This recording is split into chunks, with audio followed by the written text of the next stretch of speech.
எப்பயுமே தோசை சட்டி நல்லா காஞ்ச விட்டு தாங்க தோசை ஊற்றணும், இல்லைன்னா ஒட்டிக்கிட்டு எடுக்க வராது.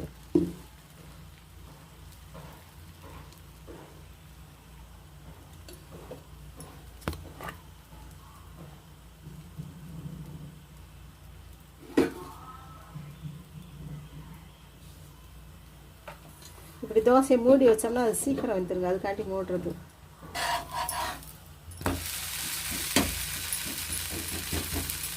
வாசமாக இருக்கு பாருங்க, இந்த ராகியோட நல்லா சூப்பராக வாசம்.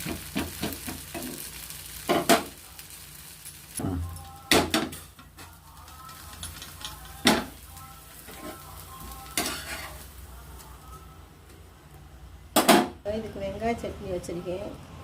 தக்காளிலாம் போடாமல் வெறும் வெங்காயம், கொஞ்சோண்டு புளி, மிளகா வத்த, பூண்டு, இஞ்சி.